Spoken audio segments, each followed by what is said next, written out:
শুভেচ্ছা দর্শক, সকলকে আমন্ত্রণ জানাচ্ছি প্ল্যানেটারি হেলথ একাডেমি সুরক্ষায় প্রতিদিনের আজকের আয়োজনে, powered by KPJ specialised hospital Gazipur. দর্শক, আমাদের নানান রোগব্যাধিতে যেসব চিকিৎসা পদ্ধতি ব্যবহার করা হয় তার অন্যতম গুরুত্বপূর্ণ অনুষঙ্গ কিন্তু সার্জারি বা অস্ত্রোপচার। আধুনিক সময়ে আমরা দেখছি যে এই সার্জারি বা অস্ত্রোপচারে কিন্তু নানান অভিনবত্ব এসেছে এবং অনেক রকম আবিষ্কার এবং উদ্ভাবন এই সার্জারিকে এগিয়ে নিয়ে গেছে। আজকে আমরা সার্জারির আধুনিকতম দুটো বিষয়, ল্যাপারোস্কোপিক এবং রোবোটিক সার্জারি নিয়ে কথা বলবো। এবং আমরা অত্যন্ত আনন্দিত যে বাংলাদেশের একজন কৃতি সন্তান, যিনি অস্ট্রেলিয়াতে দীর্ঘদিন ধরে অত্যন্ত সাফল্যের সাথে চিকিৎসাবিদ্যায় যুক্ত আছেন, ডক্টর ফাইজুর রেজা, তিনি আমাদের সাথে যুক্ত হয়েছেন। আমরা আমন্ত্রণ জানাচ্ছি আজকে আমাদের দুজন অতিথিকে। আমাদের সাথে আছেন ডাক্তার Faizur Reza, consultant GI surgeon, Sydney, Australia, এবং আছেন ডাক্তার JMH Kausar Alam, consultant general surgery, KPJ specialised hospital Gazipur, Kashimpur. আপনাদের দুজনকে স্বাগত আমাদের অনুষ্ঠানে। ধন্যবাদ। ডক্টর ফাইজুর রেজা, আমরা ভীষণ আনন্দিত আপনাকে পেয়ে। আপনি আমাদের বাংলাদেশের আসলে একজন কৃতি সন্তান, ঢাকা মেডিকেল কলেজে পড়াশোনা করেছেন, এখন অস্ট্রেলিয়াতে আছেন। আমরা মূল আলোচনায় যাওয়ার আগে খুব ছোট করে এই যাত্রাপত্র একটু শুনতে চাই। আরও অনেক দেশে কাজ করেছেন, কিভাবে আপনার এই জার্নিটা এগিয়েছে এখন পর্যন্ত? আসসালামু আলাইকুম, সবাইকে শুভেচ্ছা। প্ল্যানেটারি হেলথ একাডেমিয়া সুরক্ষায় প্রতিদিন এই অনুষ্ঠানে আমাকে আমন্ত্রণ জানানোর জন্য চ্যানেল 24কে ধন্যবাদ। আমি ঢাকা মেডিকেল থেকে পাশ করেছি 2003-এ। ইন্টার্নশিপ শেষ করে আমি দেশের বাইরে চলে যাই। শুরুতে সবার যেটা ড্রিম থাকে, বাইরে গিয়ে কোনো একটা পোস্ট গ্র্যাজুয়েট ডিগ্রি করে দেশে ফেরত আসা। আমার মেডিকেল কলেজের শুরু থেকে সার্জন হওয়ার শখ ছিল বা ইচ্ছে ছিল, তো আমি দেশের বাইরেই সেই ট্রেনিংটা নেওয়ার জন্য আমি প্রথমে ইংল্যান্ডে যাই বা ইউকেতে। সেখানে আমি national health service in the ইউকেতে 3 ইয়ার্স কাজ করার পরে ভাগ্যের কারণেই বলেন অস্ট্রেলিয়াতে চলে যাও, এবং সেখানেই আমি সিডনিতে আমার সার্জিক্যাল ট্রেনিং কমপ্লিট করি। Surgical training in Sydney, it was nearly 10 years training, and 10 বছর কঠোর ট্রেনিংয়ের মধ্যে দিয়ে পার করার পরে 2019-এর পর থেকে আমি কনসালটেন্ট বা বিশেষজ্ঞ সার্জন হিসেবে কাজ শুরু করি।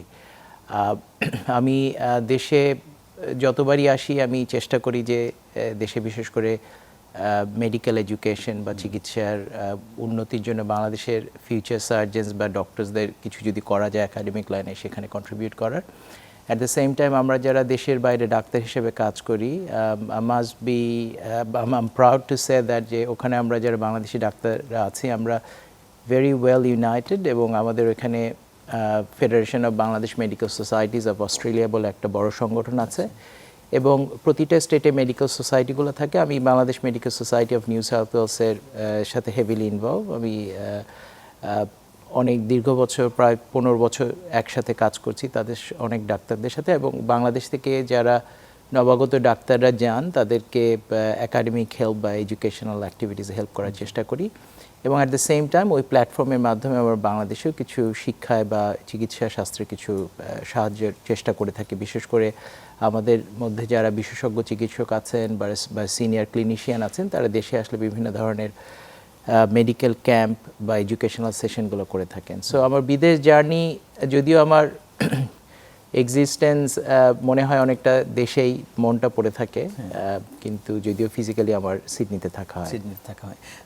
আমরা আসলে আজকে খুবই আনন্দিত আপনাকে পেয়ে, এবং যে টপিকটা নিয়ে আমরা কথা বলবো, ল্যাপারোস্কোপি এবং রোবোটিক সার্জারি, আপনি দীর্ঘদিন ধরে আসলে এই জায়গাটায় অত্যন্ত সুনামের সাথে কাজ করছেন। সুতরাং আমাদের সাথে আজকে যে কো-প্যানেলিস্ট আছেন, খুব চমৎকার একটা আলোচনা আমরা যাব। আমরা শুরুতে একটু কৃতজ্ঞতা জানাচ্ছি আমাদেরকে সময় দেওয়ার জন্য।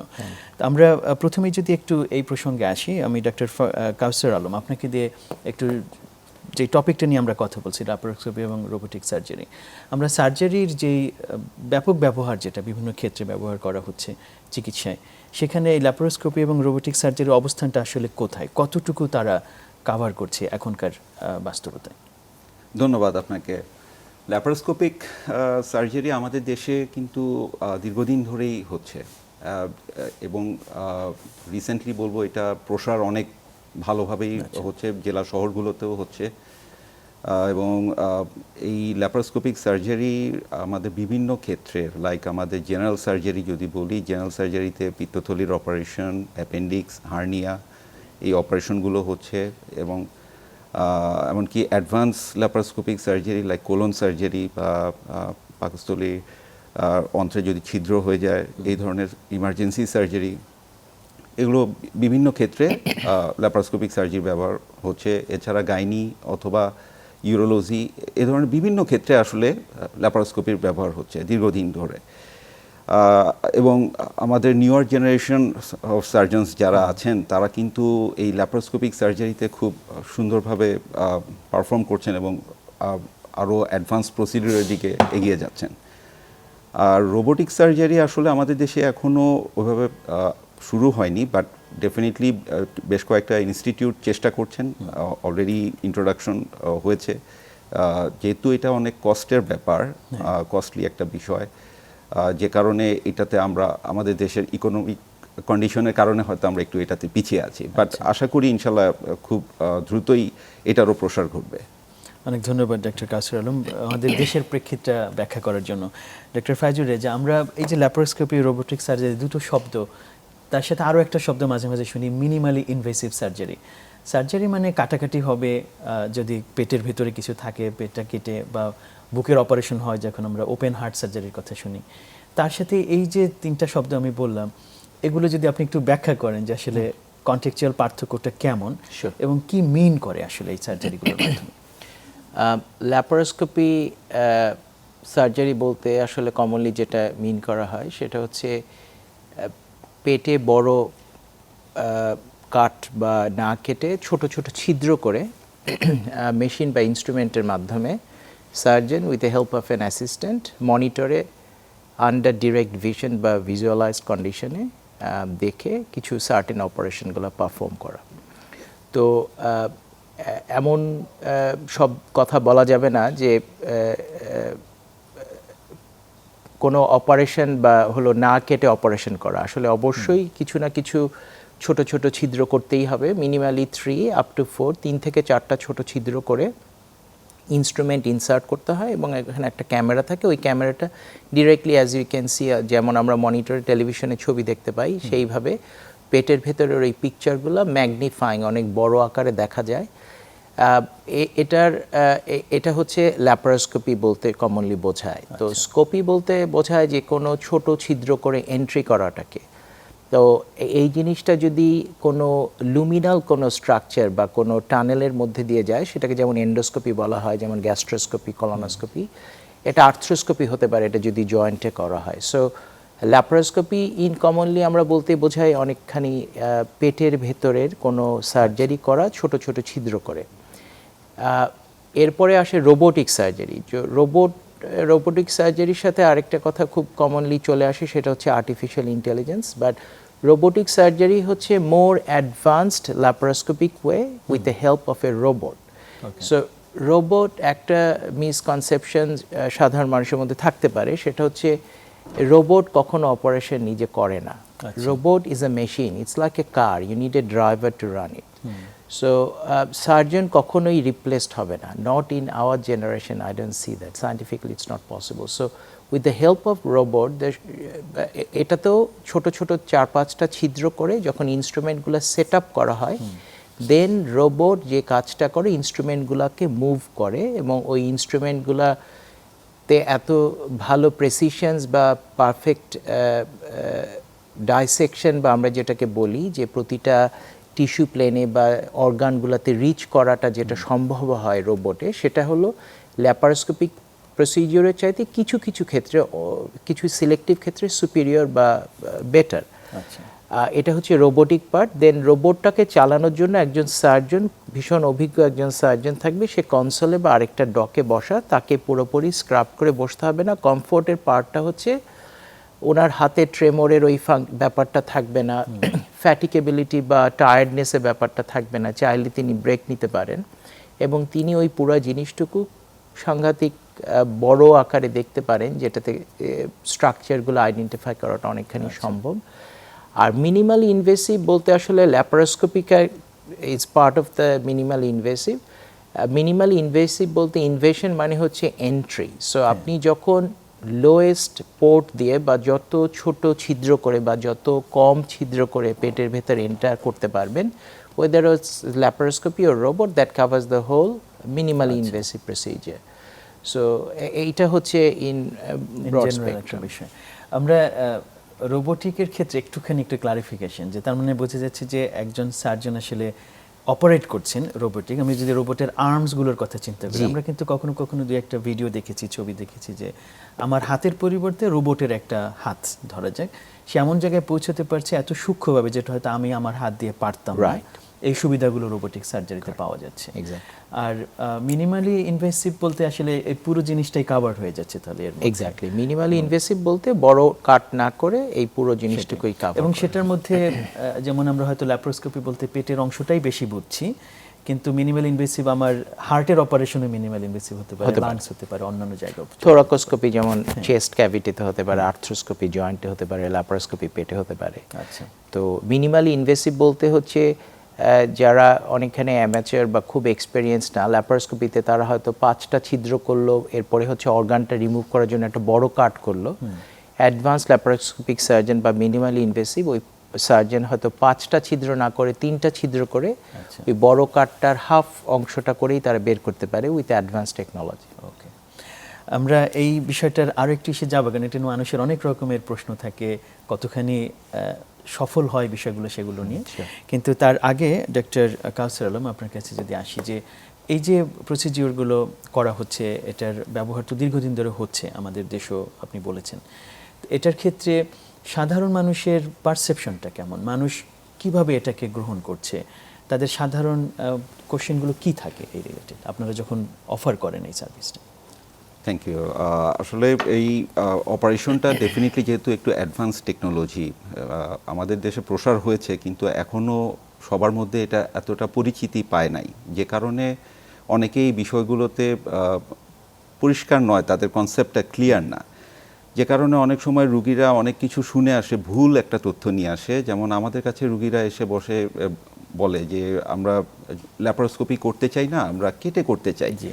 তখন আমরা প্রশ্ন করি যে কেন আপনি কেটে করবেন, যেটা আপনাকে অনেক বেশি সুবিধা দিচ্ছে, পেটটা বড় করে কাটতে হবে না, অল্প কয়েকটা ছিদ্র করেই আমি করে দিতে পারবো আপনার অপারেশন, সেখানে আপনি কেন বড় করে কাটবেন? তখন ওনারা আমাকে ব্যাখ্যা দেন যে আমরা শুনেছি যে আপনি যে অপারেশন করবেন, মনে করেন আমি যদি এক্সাম্পল দিই যে পিত্তথলির পাথর থেকে যাবে, আপনি যদি হাতে কেটে করেন সেক্ষেত্রে হয়তো থাকবে না। তো এই যে এক ধরনের একটা ভুল কনসেপ্ট আমাদের অনেক মানুষের মধ্যে এটা ছড়িয়ে আছে এখনও, বা অ্যাপেন্ডিক্সের অপারেশনের কথা বলি যে অ্যাপেন্ডিক্স থেকে যাবে, তখন আমরা জিনিসটাকে আরও সুন্দরভাবে ওনাদেরকে বুঝিয়ে বলি যে দেখেন আমরা যেভাবে অপারেশনটা করি, এই যে ফাইজুর রেজা ভাই যেটা বললেন, ক্যামেরায় দেখছি, মনিটরে আমরা অনেক বড় করে ভালোভাবে দেখছি, অনেক সময় আমরা রুগীদেরকে বোঝানোর স্বার্থে আমাদের ভিডিওগুলো আমরা দেখাই যে দেখেন এইভাবে আমরা যে অপারেশনটা করছি তাতে থেকে যাওয়ার কোনো সম্ভাবনা নাই। এটা আপনাদেরকে যেই বলেছেন উনি হয়তো পুরোপুরি পরিষ্কার বলেন নাই। তো এই বিষয়গুলো যখন যারা ওনারা বুঝতে পারেন, তখন কিন্তু আর এই ব্যাপারে কোনো দ্বিমত করেন না, কারণ এটার অ্যাডভান্টেজ ক্লিয়ারলি অনেক বেশি অ্যাডভান্টেজ। আমি পেশেন্টের আসলে যে ধরেন একটা বড় কাটলে সেটা রিকভার হতে শুকাইতে যে সময়টা লাগে, অনেক কম সময়, এটা কম সময় হচ্ছে একটা বিগ স্কার আমি অ্যাভয়েড করতে পারছি। আপনি দেখেন অনেক অল্প বয়সের মানুষেরও আমাদের সার্জারির প্রয়োজন হতে পারে, একেবারে অল্প বয়সে আমি পেটটাকে একটা বড় করে কেটে দিলাম, এটা তো কোনো প্রয়োজন নাই। যেটা আমি মিনিমাল ইনভেসিভ মানে অল্প একটা ছিদ্র করে করতে পারছি, সেক্ষেত্রে আমার ওই ধরনের পরিস্থিতি মানে অ্যাভয়েড করা যায় সহজেই। যারা বুঝতে পারে, এবং অনেকে কিন্তু আজকাল আমাদের রুগীরা অনেক অ্যাওয়ারও আছে, তারা অনলাইনে সার্চ করে আসে, তো তখন কিন্তু আমাদের কাজটা অনেকটা সুবিধাই হয় বলতে পারি, যে উনারাই এসে বলে যে আমরা কিন্তু ল্যাপারোস্কোপি করতে চাই, আপনি কি ল্যাপারোস্কোপি করেন কিনা। তো দুই গ্রুপের মানুষই আছে আমাদের দেশে এখনো। তো আশা করি ইনশাল্লাহ যেহেতু প্রসার হচ্ছে, পরিচিতি হচ্ছে, একটা সময় এই ভুল কনসেপ্টগুলো চলে যাবে। সেটাই আমরাও যেখানে সর্বোচ্চ সুবিধাটা দেওয়া যেতে পারে রোগীদের, সেটাই তো আপনাদের ডাক্তার হিসেবে আপনাদের সেটাই উদ্দেশ্য। এক্স্যাক্টলি, সেটাই অবশ্যই ল্যাপারোস্কোপি এবং রোবোটিক সার্জারির ক্ষেত্রে তাই দাঁড়ায়।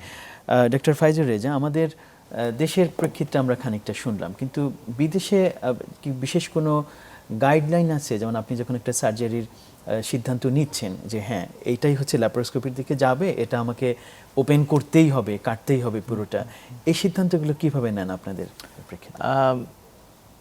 আসলে আমার মনে হয় দুইটা দেশের পেশেন্টের আন্ডারস্ট্যান্ডিং লেভেল অফ নলেজ এবং তাদের যে ভুল ধারণা কমপ্লিটলি ডিফারেন্ট।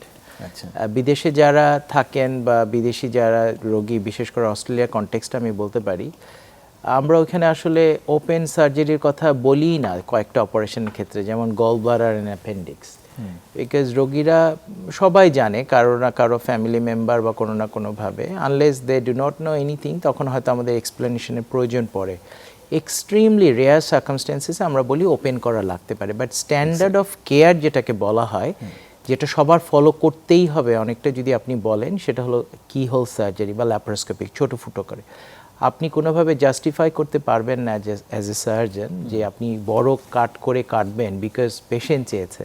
আচ্ছা, ভেরি রেয়ার এই ধরনের সিচুয়েশন, কারণ রোগী চাইবে যত কম সাফারিংসে সে বেটার হতে পারে। তো আমরা যদি রোগীদেরকে এটার সুবিধা কি কি হতে পারে সেগুলো যদি এক্সপ্লেইন করতে পারি, বিগ কাট যে শুধু হিলিংটা ডিলে করে তাই না, এটা সিগনিফিক্যান্ট কনসিকোয়েন্স আছে। এটার আফটারমাথ অনেক ইফেক্ট, যে ডক্টর আলম বলতে পারবেন, যেমন বাউল অবস্ট্রাকশন হয়, তারপরে হার্নিয়া ডেভেলপ করতে পারে, নানান ধরনের জটিলতা হতে পারে, তাকে লাইফ লং সাফার করাতে পারে। তো রোগীকে যদি বোঝানো যায় কি হোল সার্জারি, যদি এখানে তিনটা ফ্যাক্টর সবসময় আমার কাছে মনে হয় যে কোনো ডিজিজ ট্রিট করার সময় অ্যাজ এ সার্জন, একটা হচ্ছে পেশেন্ট ফ্যাক্টর, যে রোগী আসলে রোগটা সম্পর্কে বুঝতে পারছে কিনা এবং এই চিকিৎসা সম্পর্কে তার আন্ডারস্ট্যান্ডিংটা কেমন। দ্বিতীয় পক্ষ হচ্ছে surgeon, weather that surgeon is comfortable, যে তিনি স্বাচ্ছন্দ্য বা ওই ধরনের স্কিল সেট তার আছে কিনা, যে ওই পার্টিকুলার অপারেশনটা করার জন্য এনাফ করেছেন কিনা। 3 number factor that is combinedly very important, disease factor. রোগীটা আসলে যেই ডিজিজটা নিয়ে আমি ডিল করব, এই ডিজিজটা আসলে কী ধরনের ডিজিজ এবং বা এই প্রবলেমটা, প্যাথোলজিটা কি, এটা আমি হ্যান্ডেল করতে পারবো কিনা। যেমন বিশেষ করে যদি আমি কম্প্যারিজনে বলি কি whole surgery for appendix, gallbladder, hernia and bowel cancer, তাহলে আমি বলবো gallbladder and appendix almost 100% in my practice, not even 99.9, nearly 100% keyhole surgery. Hernia, I would say 70 to 80% keyhole বা laparoscopic, 20 to 30%. Whereas bowel cancers may be 50 to 60% and 30 to 40% not. So আপনি যদি ট্রেন্ডটা দেখেন, যে কোনো new system adopt করা as a surgeon is very difficult, এবং রোগীরা যদি ওই বিষয়টা সম্পর্কে না জানে এবং বিশেষ করে মিডিয়াতে বা অন্য জায়গায় যদি ভুল তথ্য ছড়ানো হয়, এটা আমার মনে হয় বাংলাদেশি সার্জনদের জন্য ভীষণ কষ্টকর হবে। সেই ক্ষেত্রে একটা ছোট সাজেশন দেওয়া যেতে পারে, পেশেন্ট লিফলেট রোগীদের জন্য বাংলাতেই ল্যাপারোস্কোপিক এবং ওপেন সার্জারির প্রোজ অ্যান্ড কনস, ভালো এবং মন্দ দিকগুলো যদি আলোচনা করা হয়, রোগীকে যদি ওই জিনিসটা পড়তে সুযোগ দেওয়া হয় এবং যদি শর্ট ভিডিও ক্লিপ করে যদি কেউ ইউটিউব হতে পারে, সোশ্যাল মিডিয়াতে দিতে পারেন অথেন্টিক, তাহলে সেটা মনে হয় রোগীদের জন্য কনফিডেন্সটা ডেভেলপ করতে সাহায্য করবে। অনেক অনেক ধন্যবাদ। এখানে কিন্তু যারা এক্সপার্ট যারা আছেন, হসপিটাল এবং যারা কর্তৃপক্ষ, তাদেরও একটা দায় আছে আসলে, যে আমার লেটেস্ট জিনিসটা রোগীদেরকে জানানোর ক্ষেত্রে।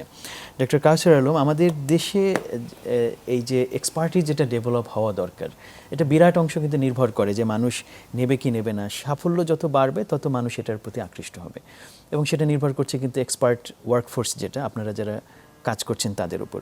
আমাদের দেশে এই ল্যাপারোস্কোপি সার্জারির ক্ষেত্রে এই এক্সপার্টিসটা কতখানি বেড়েছে? আপনাদের সার্জনদের ভিতরে কেমন অংশ এটা প্র্যাকটিস করতে পারেন সফলতার সাথে?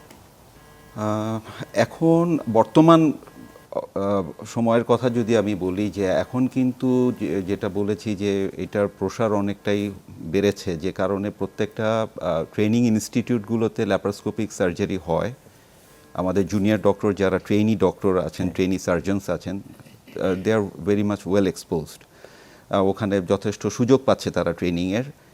আর আরও হচ্ছে যে আপনার প্র্যাকটিসেও যেহেতু আমাদের বাইরে যদি আমরা বলি ট্রেনিং ইনস্টিটিউটের বাইরে এই ল্যাপারোস্কোপিক সার্জারি যেহেতু এখন নাম্বার অনেক বেড়েছে, সুতরাং ডেফিনেটলি আমাদের এক্সপার্টাইজও অনেক কিছু বেড়েছে। যেমন শুরুতে যদি আমি বলি যে আমরা আমাদের ট্রেনিং পিরিয়ডের সময় মূলত আমরা শুধু এই পিত্তথলির অপারেশন বা গলব্লাডার অপারেশন বা অ্যাপেন্ডিক্স অপারেশন এই দুটাই কিন্তু আমরা মূলত দেখতাম, কিন্তু এখন কিন্তু আল্লাহর মতে আমাদের সার্জনরা অনেক অ্যাডভান্স কেসও করছেন। সো ডেফিনেটলি এক্সপার্টাইজ বেড়েছে জন্যই কিন্তু এটা পসিবল হচ্ছে। এই যে ক্যান্সার সার্জারি এগুলো কিন্তু আমাদের দেশেও এখন নিয়মিত হচ্ছে। ইভেন আমাদের সেন্টারে, আমাদের হাসপাতালেও আমরা কোলন সার্জারি বা অন্যান্য ক্যান্সার সার্জারি কিন্তু আমরা ল্যাপারোস্কোপির মাধ্যমে করছি। আচ্ছা, তো এটা আসলে এখন আমার মনে হয় যে বর্তমান সময়ে আমাদের আরও সামনের দিকে চিন্তা করার বিষয়। এখন আরও ডিফিকাল্ট কেস বা আরও অ্যাডভান্স কেসগুলো আমরা করব আশা করতে পারি, এবং ডেফিনেটলি রুগীরাও এই ব্যাপারে কিন্তু যথেষ্ট এখন সচেতন হয়েছে যে যেটাতে রুগীর ভালো হবে সেটা যেন আমরা করতে পারি আর কি। সেটাই। আমি একটু অনেস্ট একটা ওপিনিয়ন চাচ্ছি আপনার কাছ থেকে এই ক্ষেত্রে, যে ডক্টর ফাইজুর রেজা কিন্তু কথা প্রসঙ্গে বলেছেন যে নতুন একটা টেকনিক হঠাৎ করে আত্মস্থ করা এবং সেটা এক্সপার্টিস অর্জন করা, এটা কিন্তু একটা কমিটমেন্ট, সময় দুটোই লাগে। আমাদের দেশে যারা অভিজ্ঞ সার্জন, ধরা যাক যিনি ওপেন সার্জনে অনেক ভালো ছিলেন, তিনি কি আসলে ল্যাপারোস্কোপিক সার্জারির জন্য যেই সময়, যেই ডেডিকেশন দেওয়া দরকার, এটা কি তারা দিতে পারছেন, নাকি তারা ওই যেটাই তিনি অনেক ভালো ওটাতেই তিনি সীমাবদ্ধ থাকছেন? এরকম বিষয়টা কেমন আগাচ্ছে আমাদের দেশে? এইটা আসলে আমি এভাবে ব্যাখ্যা করতে চাই যে ডেফিনেটলি এটা তো এক্সপার্টাইজ হওয়ার একটা বিষয় আছে, ট্রেনিংয়ের বিষয় আছে। যিনি শুধু ওপেন সার্জারি, কোনো সার্জনই, ইভেন ল্যাপারোস্কোপিক সার্জন, আমরা যারা ল্যাপারোস্কোপিক সার্জারি করছি তারা কিন্তু বেসিক মানে ওপেন সার্জারি না শিখে কিন্তু শুধু ল্যাপারোস্কোপি শিখছি না বা করছি না। আমাদেরকে পাশাপাশি অবশ্যই ওপেন সার্জারির ব্যাপারেও এক্সপার্ট হইতে হবে। যিনি ল্যাপারোস্কোপিক সার্জারির এক্সপার্ট উনি কিন্তু পাশাপাশি ওপেন সার্জারিতেও এক্সপার্ট।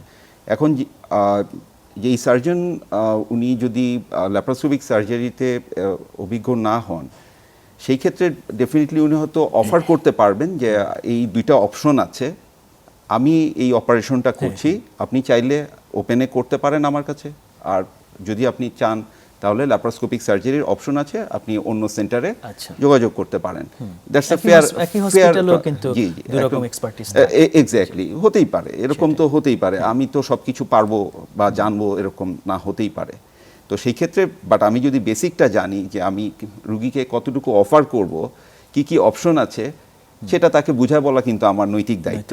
জি, এটা আমি এই কারণে একটু তুললাম যে আমাদের দেশে কিন্তু অনেক সময় এই ঘটনাটা ঘটে, অনেক সময় যে যিনি হয়তো পুরোপুরি এক্সপার্ট না, কিন্তু ওই অপারেশনটা করার কারণে টেকনিকটার বদনাম হয়ে গেল পরে, ওই যে যেই সাধারণ মানুষ যেসব প্রশ্ন নিয়ে আসে। আমি এই আলোচনার প্রেক্ষিতে ডক্টর ফাইজুর রেজা, যদি আমরা ল্যাপারোস্কোপিক সার্জারি, রোবোটিক সার্জারি আমি একটা আসছি একটু পরে, জাস্ট যদি ল্যাপারোস্কোপির ক্ষেত্রে যদি আমরা খুব দক্ষ একটা জনগোষ্ঠী তৈরি করতে চাই, আমাদের এখানকার মেডিকেল শিক্ষা হোক এবং ট্রেনিং হোক, এখানে আর কি ধরনের মান উন্নয়ন দরকার বলে আপনি মনে করেন? প্রথমেই আসলে যেই সেন্টারে ল্যাপারোস্কোপি সার্জারি হবে সেখানে একটা ট্রেইন টিম থাকতে হবে। সেই টিমে শুধু সার্জন থাকলেই হবে না, গুড অ্যানেস্থেটিস্ট থাকতে হবে, ওয়েল ট্রেইন নার্সেস থাকতে হবে, যারা হলো গিয়ে সময় মতো কখন কোন ইনস্ট্রুমেন্ট লাগবে এবং ওগুলো সেট আপ করায় অভিজ্ঞ, এবং ল্যাপারোস্কোপিক এই যন্ত্রপাতি বা মেশিনগুলো মেনটেনেন্সের জন্য যে বায়োটেক পিপল যারা থাকে, কাজ করে, machine man behind the machine যারা কাজ করে, ওই টেকনিক্যাল পিপলগুলোকে ওয়েল স্কিলড হতে হবে। ইটস এ টিম ওয়ার্ক, এবং সেইটার জন্য আমার মনে হয় বাংলাদেশে প্রতিটা সেন্টারেই ল্যাপারোস্কোপিক সার্জারি সম্ভব বলে আমার কাছে মনে হয় না, আর্থসামাজিক প্রেক্ষাপট যদি চিন্তা করা হয়। কিন্তু প্রতিটা জেলা শহরে অন্তত একটা করে হসপিটাল যেখানে ল্যাপারোস্কোপিক মেশিনস বা গিয়ার থাকা উচিত, এবং অ্যাটলিস্ট মোর দেন ওয়ান, যাতে একটা নষ্ট হলে আরেকটা হয়। এবং আমার মনে হয় যে এটা হলো ইনিশিয়াল ইনস্টিটিউশন ওয়াইজ যেটা রেকমেন্ডেশন। সেকেন্ড থিং আসে হচ্ছে ট্রেইনি। তো আমার মনে হয় যারা এদেশে উচ্চশিক্ষা নিচ্ছেন, যারা FCPS বা MS, যারা মাস্টার্স বা ফেলোশিপ করছেন, তাদের ক্ষেত্রে কিছু ম্যান্ডেটরি সেট নাম্বার দিয়ে দিতে হবে যে you need to achieve 100 laparoscopic procedures a year অথবা 2 ইয়ার্সের মধ্যে। তার মধ্যে 20% হতে হবে unsupervised, without another surgeon scrub with that person, যে অন্য কারো সাহায্য ছাড়াই সে শুরু থেকে শেষ পর্যন্ত করতে পারবে। এবং তার কিছু ভিডিও তাকে সাবমিট করতে হবে যাতে সিনিয়র সার্জন ওটা অ্যাসেস করে দেখতে পারে weather that particular surgeon safe কিনা। তো আমি বিদেশে আমি নিজেও ট্রেনার আমি, এবং ওইখানে যেটাকে বলে আপনি যারা ফিউচার সার্জন অস্ট্রেলিয়াতে হবে, আমি নিজেও তাদের একজন সুপারভাইজার বা ট্রেনার হিসাবে আমাদেরকে কিছু পেপার ওয়ার্কস ফিল আপ করতে হয় ট্রেনিদের জন্য। Is very strict and very stringent rules and regulation. So certain number reach না করলে তাকে স্পেশালাইজেশন ওই কোয়ালিফিকেশন দেওয়া সম্ভব না।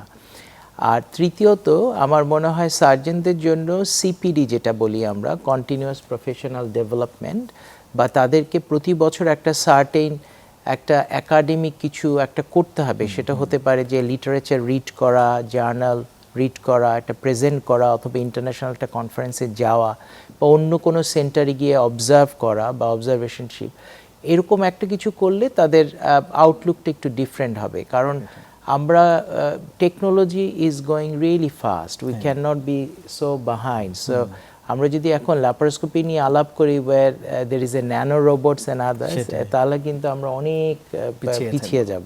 সেটাই।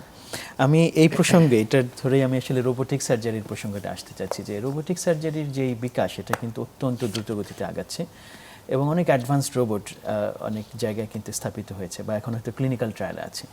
আমাদের দেশে যদি এটাকে ওই যেটা আপনি বললেন যে ট্রেনে যদি অনেক পিছিয়ে না থাকতে চাই, তাহলে এই জায়গাটায় আলাদা করে কিন্তু ফোকাস করা দরকার আমাদের কর্তৃপক্ষের জায়গায় প্রেক্ষিতে।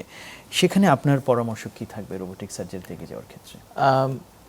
রিসেন্টলি এই বিষয়ে আমার আরেকটা ইনস্টিটিউশনে আমার টক দেওয়ার একটা সুযোগ হয়েছিল, আর্টিফিশিয়াল ইন্টেলিজেন্স অ্যান্ড রোবট, যে আমরা আসলে বাংলাদেশে কনটেক্সটে কতখানি প্রস্তুত।